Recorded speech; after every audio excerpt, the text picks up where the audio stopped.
नमस्कार दोस्तों, 4 सितंबर 2021 के daily the Hindu editorial discussion में आपका स्वागत है। देखिए, 4 आर्टिकल्स हैं, एक आर्टिकल काम का नहीं है। चेन्नई के अंदर कोविड-19 की डेथ्स को ये एस्टिमेट कर रहे हैं, तो बहुत ही रीजन स्पेसिफिक बात हो रही है, तो इसको मैं डिस्कस नहीं करूंगा। जीएसटी रेवेन्यू की जो ग्रॉस कलेक्शंस हैं वो कितने अच्छे हैं, कितने बुरे हैं, इसको यहाँ पे डेसिफर करने की कोशिश की गई है, तो इस आर्टिकल को देखेंगे। और 2 आर्टिकल्स और हैं। एक तो ending the forever war, US में ये जो बाइडेन ने वॉर खत्म किया है, इस चीज को लेके अमेरिकन्स की क्या सोच है। इनफैक्ट ये आर्टिकल बहुत अच्छा है। इस आर्टिकल में ये बताया गया है कि जो अमेरिकन जनता है, अगर आप उस अमेरिकन जनता के व्यू पॉइंट को देखो तो ऐसा लगता है कि अमेरिका का जनता ही ये चाहती है कि जो उनकी गवर्नमेंट है वो दूसरों के अफेयर्स में इंटरफेयर करे। आप जानते हैं कि अमेरिका की फॉरेन पॉलिसी कुछ ऐसी रही है कि वो दूसरों के पचड़ों में बहुत पड़ते हैं। डोनाल्ड ट्रंप के आने के बाद अमेरिका की फॉरेन पॉलिसी बहुत हद तक इनवर्ट रही है, लेकिन उससे पहले ये देखा गया कि बहुत ज्यादा एक्सटर्नल इंटरफेरेंस करता है अमेरिका। चाहे वो ईरान की बात हो, चाहे वो इराक की बात हो, चाहे नॉर्थ अमेरिका की देशों की बात हो, चाहे मिडिल ईस्ट की बात हो, चाहे पाकिस्तान की बात हो। और अब जब जो बाइडेन दूसरों की पचड़ों में इंटरफेयर ना करने वाली फॉरेन पॉलिसी को लेके आ रहे हैं, तो जो बाइडेन को जबरदस्त तरीके से क्रिटिसाइज किया जा रहा है। तो क्या जो बाइडेन ओवरऑल ही जो हमेशा से अमेरिका की पॉलिसी रही है दूसरों के पचड़ों में इंटरफेयर करने की, इसको रोक पाएंगे, इसको रिवर्स कर पाएंगे, इसके बारे में बात की गई, इसको देखेंगे। प्लस एक और आर्टिकल है, ये जो पूरा का पूरा अफगानिस्तान का फियास्को हुआ है, ये पर्टिकुलर आर्टिकल जो कि टीपी श्रीनिवासन साहब का है, ये आईएफएस है 1967 के और फॉर्मर एम्बेसडर भी रह चुके हैं इंडिया के टू द आईएईए। इनका ये बोलना है कि जो बाइडेन उतने गलत भी नहीं जितने दिख रहे हैं, मतलब थोड़ा बहुत ये जो बाइडेन को डिफेंड करते नजर आ रहे हैं। अभी कौन से रिस्पेक्ट में डिफेंड करते नजर आ रहे हैं, इसको भी हम लोग यहाँ पे देखेंगे। तो ये आर्टिकल्स हम लोग यहाँ पे डिस्कस करने वाले, ज्यादा आर्टिकल्स है नहीं। अपने मेंबर्स का स्वागत कर लेते हैं। तो राहुल वर्मा ने हमको ज्वाइन किया है, नीतीश दास ने हमको ज्वाइन किया है, आकाश राज ने हमको ज्वाइन किया है। आकाश राज का ये 6th मंथ है as a member. Very very warm welcome back Akash Raj, thank you so much for your joining. जो लोग रिकरेंटली ज्वाइन करते हैं they are specifically very very helpful, so once again thank you Akash. And Kunal Gupta 7 months as a member, thank you once again so much Kunal and a warm welcome back, thank you so much. आप लोग जो इतने लंबे समय से members हैं, definitely मैं सोचता हूँ कि कुछ ना कुछ तो आपको ऐसा यूजफुल मिल ही रहा होगा जो आप इतने लंबे समय से मेंबर हैं, तो again thanks. Then Subhashish Saha ने हमको ज्वाइन किया। परशुराम प्रधान का स्वागत मैं कल कर चुका हूं। अनु यादव ने हमको ज्वाइन किया। अनु यादव का ये 2nd month as a member, thank you so much Anu for joining. Dhiman Mondal का ये 2nd month as a member, thank you so much Dhiman for joining, welcome back to the channel Dhiman Mondal and Anu Yadav. फिर आस्था शिखर ने हमको ज्वाइन किया, निर्मला सिंह ने हमको ज्वाइन किया, कनक पाल सिंह बिष्ट ने हमको ज्वाइन किया। देन नेक्स्ट अगर देखें तो भावना तकूली ने हमको ज्वाइन किया है, रजत वर्मा ने हमको ज्वाइन किया है। तो रजत वर्मा, भावना तकूली, देन कनक पाल सिंह बिष्ट, निर्मला सिंह,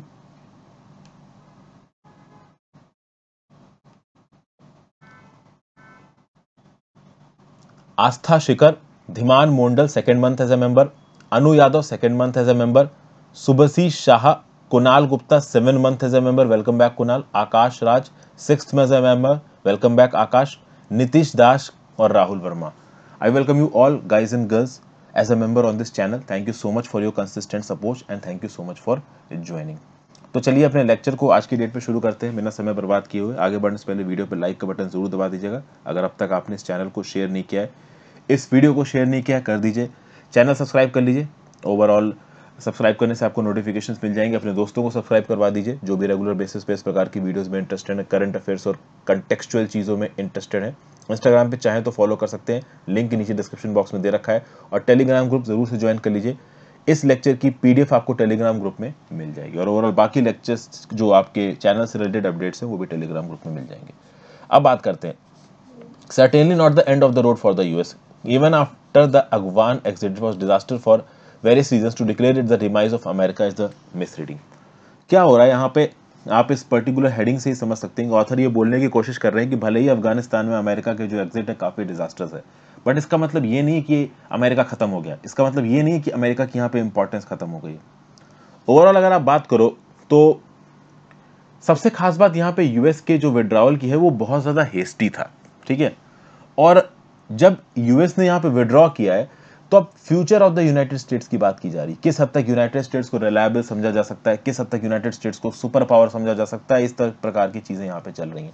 20 ईयर का वॉर जरूर खत्म हो गया है, और एक थिंकर का बोलना है PACS Americana died in Kabul, मतलब ये जो अमेरिका पूरी दुनिया का बाप बना फिरता है, ये जो थिंकिंग है वो काबुल में खत्म हो गई है। वाटर शेड मूवमेंट है, वेस्ट की एसेंडेंसी है, मतलब ये जो वेस्टर्न कंट्रीज एक समय पे सबसे ऊपर रहा करती थी, ये सब खत्म हो चुका है। हालांकि ये सब बात पूरी तरीके से सही नहीं है, ऐसा यहाँ पे ऑथर करने का कहने की कोशिश कर रहा है। बट बहुत सारे लोग ये कह रहे हैं कि अगर डैमेज को मिनिमाइज करना है तो यूएस प्रेसिडेंट जो बाइडेन को रिजाइन कर देना चाहिए। अब जो बाइडेन को रिजाइन करने की कॉल्स आप समझ सकते हो, यूएस में वो पॉलिटिशियंस ज्यादा देंगे जो इसको डिप्लोमेसी से रिलेट कर रहे हैं, पॉलिटिक्स कर रहे हैं। जैसे कि अब हमारे देश में भी मोदी जी जब कोई डिसीजन लेते हैं और जरा खतरनाक हो जाता है तो बोला जाता है कि रिजाइन कर दो। चीफ मिनिस्टर अगर कोई स्टेट का कुछ गड़बड़ कर दे तो उससे बोलते हैं रिजाइन कर दो मॉरल काइंड्स पे। तो इसी बेसिस पे कहा जा रहा है कि यूएस प्रेसिडेंट रिजाइन कर दें। हालांकि यूएस प्रेसिडेंट रिजाइन करने वाले नहीं है और करना भी नहीं चाहिए इन बातों पर रिजाइन। क्यों? उसी की रीजनिंग यहाँ पे ऑथर ने दी है। ओवरऑल बहुत सारे सेक्शंस ये भी बात उठा रहे हैं कि कहीं तालिबान के पास न्यूक्लियर वेपन्स ना पहुंच जाए। ठीक है, सबसे खास बात यहाँ पे ये है कि कुछ कमेंटेटर्स का ये बोलना है कि यूएस ने यहाँ पे चीज तो सही की बट गलत तरीके से की है। मतलब ओवरऑल अगर आप यूएस की जनता को देखो तो यूएस की जनता चाहती थी अमेरिकन फोर्सेस अफगानिस्तान से बाहर निकल जाएं, ये बात बिल्कुल सही है। बट जिस तरीके से यूएस की फोर्सेस बाहर निकली वो तरीका गड़बड़ा गया यहाँ पे। ओवरऑल इतना बवाल, इतनी केओस, इतने लोगों का मरना, बॉम्ब ब्लास्ट शुरू हो गए हैं। अमेरिका यहाँ पे घुसा था सितंबर 2001 की बॉम्बिंग के बाद। ओके, पूरी जियोपॉलिटिक्स उस समय पे बदल गई थी। 2001 की अगर आप बात करोगे ना तो दुनिया का बाप अमेरिका को ही समझा जाता था। दुनिया के सबसे ज्यादा जो न्यूक्लियर वेपन्स थे वो अमेरिका के पास थे। America was the God father of the world, और सबको लगा कि अमेरिका के साथ कोई पंगा नहीं ले सकता है। लेकिन यहाँ पे कुछ टेररिस्ट जिनके पास छोटे छोटे वेपन्स थे वो अमेरिका के अंदर घुसे और दुनिया की सबसे ताकतवर देश को घुटनों पे ला दिया उन्होंने, ट्विन टावर्स को नीचे गिरा के। एज यूजुअल अमेरिका ने इसके रियल कल्प्रिट को ढूंढ लिया। रियल कल्प्रिट था उसामा बिन लादेन, और जो अफगानिस्तान के टेररिस्ट थे अलकायदा के फॉर्म में। तालिबान रिजाइम से बोला अल लादेन हमको दे दो, तालिबान रिजाइम ने माना नहीं, यूएस इस वॉर में कूद पड़ा। ठीक है, तब से लेके अब तक अगर आप देखोगे तो बहुत हद तक ये जो टेररिस्ट कंट्रोल में हुए हैं ना अफगानिस्तान के अंदर, उसकी वजह किसको बताया जा रहा है? उसकी वजह यूएसए को बताया जा रहा है। भले ही यहाँ पे जो यूएस का विड्रॉवल है वो थोड़ा गड़बड़ रहा हो, बट ये बात बिल्कुल सच है। पूरी दुनिया में जब टेररिस्ट प्रोलिफरेट कर रहे हैं, आप वेस्ट एशिया की बात कर लो, इराक वगैरह देख लो, मिडिल ईस्ट देख लो, येमेन क्राइसिस देख लो, सीरियन क्राइसिस देख लो, इन सब जगहों पे टेररिस्ट ग्रुप्स प्रोलिफरेट कर रहे थे। किसी ने ये नहीं सोचा कि अफगानिस्तान में क्यों नहीं प्रोलिफरेट कर रहे थे। अफगानिस्तान में इसलिए नहीं प्रोलिफरेट कर रहे थे क्योंकि वहां पे यूएस प्रेजेंस थी। अफगानिस्तान को बहुत हद तक किसी एंटी, आप कह सकते हो टेररिस्ट एक्टिविटी में नहीं इस्तेमाल किया जा रहा था क्योंकि वहां पे यूएस प्रेजेंस थी। जब IC-814 हाईजैक हुआ था हमारा 1999 में, तब तालिबान का राज था। 1996 से 2001 तक तालिबान का राज था ना। 2001 के बाद इंडिया के ऊपर बहुत सारे टेररिस्ट हमले हुए, लेकिन किसी भी हमले में क्या अफगानिस्तान की जमीन इस्तेमाल की गई है? नहीं। उसकी वजह क्या है? वजह यह है कि यूएस प्रेजेंस थी आपकी अफगानिस्तान के अंदर। अब चूंकि अफगानिस्तान के अंदर यूएस प्रेजेंस नहीं है तो किस हद तक जियोपॉलिटिक्स यहाँ पे बदलेगी वो आगे आने वाले समय में पता चलेगा। तो डेफिनेटली यूएस ने जो अफगानिस्तान के अंदर अपनी प्रेजेंस दिखाई है उससे बड़ा फायदा हुआ है। ओवरऑल अफगानिस्तान को टेररिज्म के लिए इस्तेमाल नहीं कर पाए उसकी जमीन को। दूसरा, अफगानिस्तान के जो सोशल और हेल्थ इंडिकेटर्स थे वो भी अच्छे हुए। बहुत सारे हॉस्पिटल्स बनाए गए वहां पे वुमेन को राइट मिले, वो कॉलेजेस जा सकती हैं, नौकरियों पे जा सकती हैं, इस प्रकार की चीजें होनी शुरू हुई हैं। अब अगर आप देखोगे तो डोनाल्ड ट्रंप के राज के समय, इनफैक्ट डोनाल्ड ट्रंप से पहले ही जब बैरक ओबामा का टेन्योर चल रहा था उस समय पे भी ये बात उठी थी कि भाई अफगानिस्तान से पुल आउट कर लो। डोनाल्ड ट्रंप के समय पे क्या हुआ कि बहुत ज्यादा इस चीज की डिमांड उठी कि हाँ भाई we should get out of Afghanistan, और उसी डिमांड को फॉलो अप करते हुए जो बाइडेन भी यहाँ पे भी बाहर निकल गए। लेकिन जो शुरुआत में एक कहते हैं ना सेट एजेंडा था, जो बाइडेन को और बाकी अमेरिका की जो पॉलिसी मेकर्स को, उनको लगा था कि कुछ समय तक तो अफगान फोर्सेस टिकेंगी और जब तक हम अफगान फोर्सेस टिकेंगी तब तक हम अपना विड्रॉल कर लेंगे। लेकिन एकदम से यहाँ पे अफगान फोर्सेस कोलैप्स कर गई, एकदम से काबुल के ऊपर तालिबान का कब्जा हो गया। ये किसी को भी अंदाजा नहीं था कि ऐसा होगा। उसके बाद से देखा जा रहा है कि बाइडेन को बहुत क्रिटिसाइज किया गया है यूएस की मिलिट्री पर्सनल्स के द्वारा, यूएस के अपोजिशन के पॉलिटिशियंस के द्वारा, इनफैक्ट उनकी खुद की जो पॉलिटिकल पार्टी है उसके लीडर्स के द्वारा। नीचे कमेंट बॉक्स में बताओ जो बाइडेन कौन सी पॉलिटिकल पार्टी के हैं। एटलीस्ट ये सब बातें आपको पता होनी चाहिए, मतलब जुबान पे पता होनी चाहिए। अब यहाँ पे ऑथर थोड़ा बहुत जो बाइडेन को जस्टिफाई कर रहा है, कह रहा है कि देखिए जरूरी, ये बात बिल्कुल सही है कि यहाँ पे जो विड्रॉल हुआ है वो बहुत गलत तरीके से हुआ है, लेकिन जो बाइडेन को इतना क्रिटिसाइज करने की जरूरत नहीं है, ना ही जो बाइडेन को यहाँ पे रिजाइन करने की जरूरत है, क्योंकि बहुत सारे हेड्स पे जो बाइडेन ने ट्रम्प से अच्छे डिसीजन लिए। जैसे ऑथर यहाँ पे बोल रहे हैं कि पेरिस क्लाइमेट एग्रीमेंट को डोनाल्ड ट्रम्प ने छोड़ दिया था बहुत इररिस्पॉन्सिबली, तो उस पेरिस क्लाइमेट एग्रीमेंट में जो बाइडेन वापस आ रहे हैं।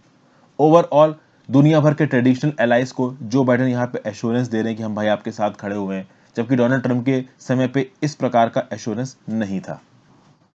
तो बहुत सी ऐसे रिस्पॉन्सिबल, आप कह सकते हैं, स्टैंस लिए हैं जो बाइडेन ने, जो कि डोनाल्ड ट्रम्प ने नहीं लिए थे। तो डोनाल्ड ट्रम्प को जब शुरुआत में इररिस्पॉन्सिबल कहा जा रहा था, उस इररिस्पॉन्सिबिलिटी को हटाने के लिए जो बाइडेन आए थे। हालांकि जो अगर आप वोटिंग पैटर्न देखेंगे तो जो बाइडेन बहुत ज्यादा आगे नहीं थे, खैर वो एक अलग बात है। प्लस यहां पे ये भी बात की जा रही है कि जो काबुल का फियास्को हुआ है, इसको वियतनाम, तेहरान, ठीक है ना, तो एकदम से इस्लामिक रेवोल्यूशन के बाद यूएसए के जो डिप्लोमेट्स थे उनको भागना पड़ गया था, बहुत सारे लोग फंस गए थे वियतनाम में।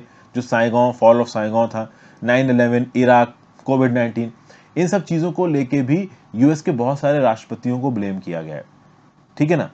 बट जो सबसे ज्यादा ब्लेम डाला जा रहा है इस समय पे जो बाइडेन पे डाला जा रहा है। वियतनाम, तेहरान, 9/11, इराक से कंपैरिजन क्यों हो रहा है? उनसे कंपैरिजन इसलिए हो रहा है क्योंकि वो चीजें चूंकि बहुत पुरानी हैं, तो वो लोगों की मेमोरी से फेड हो चुकी हैं। लेकिन ये चीज बहुत फ्रेश है, काबुल फियास्को, तो इसको लेके जो बाइडेन को काफी रिस्पॉन्सिबल ठहराया गया। हालांकि ये भी बोला गया है कि पुराने जो भी इवेंट्स हुए थे, वियतनाम, तेहरान, 9/11 जैसे, उसके लिए राष्ट्रपतियों को रिस्पॉन्सिबल नहीं माना गया, पर यहाँ पे जो बाइडेन को माना जा रहा है। बहुत सारे जो पॉलिटिकल कमेंटेटर्स हैं आपके यूएसए में, जैसे सीएनएन के कमेंटेटर का ये बोलना है कि भाई प्रेसिडेंशियल इलेक्शंस 2024 में जो बाइडेन को इसके चलते काफी परेशानी हो सकती है। बट जो बाइडेन की यहाँ पे तारीफ करते हुए क्या बोल रहे हैं कि as a commander in chief Joe Biden ने यहाँ पे रिस्पॉन्सिबिलिटी ली है। उन्होंने इल्जाम ना ही अफगानिस्तान की डिफेंस फोर्सेस के ऊपर डाला है, ना ही किसी और प्लेयर के ऊपर इल्जाम डाला है, ना ही तालिबान के ऊपर इल्जाम डाला है। अगर आप जो बाइडेन के स्टैंड को देखो, जस्ट एज्यूम करो कि जो बाइडेन की बजाय कोई और लीडर होता, तो हो सकता है कि यहां पे ये ऑथर के स्टेटमेंट्स हैं टीपी श्रीनिवासन साहब के। जब भी पॉलिटिक्स में आपसे कोई गलती होती है, आपकी एक नेचुरल टेंडेंसी होती है कि आप किसी और के ऊपर इल्जाम डाल दो। बट अगर आप जो बाइडेन के स्टैंड को देखो तो ये रिस्पॉन्सिबिलिटी ले रहे हैं। ये ना अफगान डिफेंस फोर्सेस के ऊपर किसी प्रकार का इल्जाम डाल रहे हैं, ना ही ये तालिबान के ऊपर किसी प्रकार का इल्जाम डाल रहे हैं। इनफैक्ट जो बाइडेन ने समय समय पे तालिबान की तारीफ भी की और ये बोला है कि तालिबान असिस्ट कर रहा है, मतलब जो बाइडेन के खुद के शब्द है कि तालिबान हमको असिस्ट कर रहा है इवैक्यूएशन में। और कहीं ना कहीं तालिबान ने असिस्ट किया भी होगा कुछ हद तक, तो इवैक्यूएशन यूएसए का अफगानिस्तान के अंदर से तालिबान की मदद से हुआ। अगर तालिबान चाहता तो लोगों को किसी भी हाल में एयरपोर्ट तक पहुंचने ही नहीं देता। हाँ, जो ब्लास्ट हुए काबुल एयरपोर्ट पे, उसको किस हद तक तालिबान रोकना चाह रहा था, that is an all together totally different issue. तो ओवरऑल ऑथर यहाँ पे टीपी श्रीनिवासन कह रहे हैं कि जो बाइडेन को जितना इररिस्पॉन्सिबल यहाँ पे पूरी क्राइसिस में दिखाया जा रहा है, उतना इररिस्पॉन्सिबली और हेस्टी मैनर में भले ही उनसे गलती हो गई है, बट रिस्पॉन्सिबिलिटी वो वहां पे ले रहे हैं, ऐसा कहा जा रहा है। किसके द्वारा? टीपी श्रीनिवासन के द्वारा। अब कौन सही है कौन गलत है वो तो जियो पॉलिटिकल एक्सपर्ट्स पे ही छोड़ देते हैं, सबके अपने अपने व्यू पॉइंट हो सकते हैं। नेक्स्ट बात करते हैं ending the for over. The US might not find it easy to resist the impulse to remake other nations। अगर बात की जाए तो जो बाइडेन पे फिर से आ जाते हैं भाई, जो बाइडेन न्यूज में। तो जो बाइडेन ने जस्टिफाई किया है अपने स्टैंड को। इन्होंने बोला है कि हमने अमेरिकन ट्रूप्स और सिविलियंस को निकाला है, हमारा मिशन ओवरऑल यूएसए में, सॉरी अफगानिस्तान में पूरा हो चुका है। और जो बाइडेन एक नए प्रकार का फॉरेन पॉलिसी स्टांस यहाँ पे दे रहे हैं। इनका ये बोलना है कि अब हम एक नया अमेरिका बनाएंगे, ऐसा अमेरिका जो कि दूसरे देशों की पॉलिटिक्स में इंटरफेयर नहीं करता है। ठीक है, डेफिनेटली जो पुल आउट है from Afghanistan, that is a thing to criticise. Joe Biden ने यहाँ पे गलती की है, इसमें कोई डाउट नहीं है। एक पुअरली प्लान्ड एग्जिट हुआ जिसके चलते यहाँ पे बहुत से लोगों की जाने गई, जिसमें यूएस मिलिट्री पर्सनल्स भी थे। ओके, अब सबसे खास बात यहाँ पे यह है कि अगर जो बाइडेन की परफॉर्मेंस की बात की जाए यूएस के अंदर, तो यूएस में जितने लोग भी जो बाइडेन की ओवरऑल परफॉर्मेंस को अप्रूव करते हैं, उससे दुगने लोग डिसअप्रूव करते हैं। तो अगर 10 लोग जो बाइडेन के परफॉर्मेंस को अप्रूव कर रहे हैं अफगानिस्तान के अंदर फॉरेन पॉलिसी पे, तो 20 लोग डिसअप्रूव कर रहे हैं। 56% of the served individuals disapproved of his performance of foreign policy. जितने भी लोगों का सर्वे किया हुआ है, ओवरऑल 56% लोगों ने डिसअप्रूव किया है जो बाइडेन की परफॉर्मेंस को फॉरेन पॉलिसी पे, 44% लोगों ने अप्रूव किया। तो मतलब अमेरिका के अंदर जो बाइडेन की प्रेसिडेंसी को लेके काफी सवाल उठाए जा रहे हैं। प्लस 71% अमेरिकन का ये मानना है कि अफगानिस्तान में जो कुछ भी हुआ है it is a fiasco. Okay, और ओवरऑल मिस्टर जो बाइडेन यहाँ पे फेल हो गए। कुछ हद तक तो देखिए डेफिनेटली वो वहां पे फेल हुए हैं, लेकिन वही बात जो मैंने आपको शुरुआत में बताई थी, डेफिनेटली यूएस का अफगानिस्तान में रहने का एक पॉजिटिव इंपैक्ट है, टेररिज्म ज्यादा नहीं फैल पाया। अब अफगानिस्तान की जमीन पे टेररिज्म फैलेगा या नहीं फैलेगा, ये बहुत से रीजनल प्लेयर्स पे डिपेंड करेगा, पाकिस्तान, चाइना और रशिया। और जहां पे पाकिस्तान इन्वॉल्व है, टेररिज्म तो वहां पे आना ही है। और अफगानिस्तान में अभी के लिए जो हुआ है इसको तो हिस्ट्री के साथ जोड़ दिया है। ऑथर का यहाँ पे बोलना है कि देखिए अफगानिस्तान की साइकिल रही है। अफगानिस्तान में फॉरेन ऑक्यूपेशन आता है, वो फॉरेन ऑक्यूपेशन कुछ समय तक रहता है, फिर रिजाइम चेंज होता है, फिर अफगानिस्तान लॉलेसनेस में चला जाता है, ऑर्थोडॉक्सी में चला जाता है, आसपास के नेबरहुड के साथ उसकी लड़ाई हो जाती है, फिर कोई नया रिजाइम आता है और फिर वही साइकिल रिपीट होती रहती है। चाहे वो आप सोवियत यूनियन की बात कर लो, चाहे वो आप यूएसए की बात कर लो। Afghanistan graveyard of empire है, बड़े बड़े अंपायर आते हैं वहां पे अपने बादशाहत फैलाने की कोशिश करते हैं और फिर वो वहां से निकल जाते हैं। अफगानिस्तान वही पुराने दकियानूसी ख्यालों में खोया रहता है। अगर आप यूएसए की बात करो तो यूएसए की हिस्ट्री में देखा जाए तो यूएसए कोई बहुत दूसरा धुला तो है नहीं। इनकी जो सीआईए एजेंसी है और इनकी जो गवर्नमेंट फोर्सेस हैं वो जबरदस्ती दूसरों के पचड़ों में टांग उड़ाती हैं। अगर आप अर्ली 20th सेंचुरी की बात करें तो नॉर्थ अमेरिकन हेमिस्फीयर की बहुत सी कंट्रीज में क्लैंडस्टाइन सीक्रेट ऑपरेशंस चलते थे यूएसए के। चाहे डोमिनिकन रिपब्लिक की बात कर लीजिए, चाहे हैती की बात कर लीजिए, Honduras, Mexico, Nicaragua, Panama. Post second world war और कोल्ड वॉर का जब एरा आया तब यूएसए ने इंटरफेरेंस शुरू कर दी ईरान में, इंडोनेशिया में, वेनेजुला में। यूएसए के ऊपर इल्जाम लगाया गया है कि इन्होंने इटली के इलेक्शंस में, फिलीपींस और जापान में भी इंटरफेरेंस दिखाई है। तो इसका क्या मतलब है? इसका मतलब यह है कि जो यूएसए की फॉरेन पॉलिसी के एलीट्स हैं, इंटेलिजेंस कम्युनिटी के एलीट्स हैं, इनकी आदत बढ़ चुकी है। They are very much habitual. दूसरे की पॉलिटिक्स में मेडल करना इनकी आदत है। और जो बाइडेन यहां पे थोड़ा एक्सेप्शन निकल रहे हैं। एक्चुअली में एक ट्रेंड शुरू किया यहां पर डोनाल्ड ट्रंप ने। डोनाल्ड ट्रंप का ट्रेंड क्या था कि भैया पॉलिसी मेकिंग में अमेरिकन फर्स्ट, हम अमेरिका को फर्स्ट रखेंगे और रूल्स बेस्ड इंटरनेशनल ऑर्डर को नहीं मानेंगे।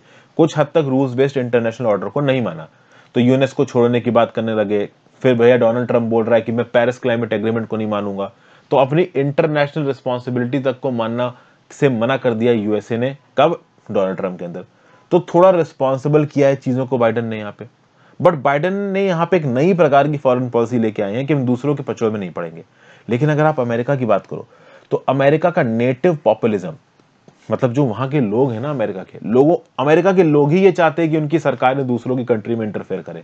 क्योंकि जब तक आप दूसरों की कंट्री में इंटरफेयर नहीं करोगे तब तक आप बाप कैसे कहलाओगे? और दुनिया का बाप बनना है तो दूसरों की कंट्री में तो इंटरफेयर करना ही है। तो इराक पे ढावा बोल देंगे, तो भाई आपका कुवैत पे ढावा बोल देंगे।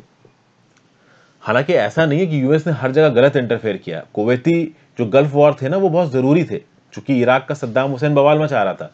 बट अब सद्दाम हुसैन को उठाया भी किसने था? अमेरिका ने उठाया था।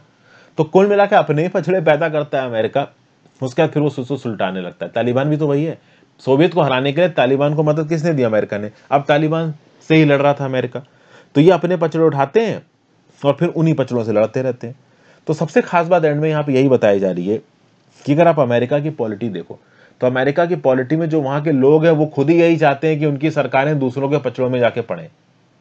और अगर कोई ऐसा प्रेसिडेंट आ जाता है जो बाइडेन जैसा, जो कि ये बोलता है कि हम दूसरे के पचड़े में नहीं पड़ेंगे, तो वो बहुत लंबे समय तक सस्टेनेबल नहीं है।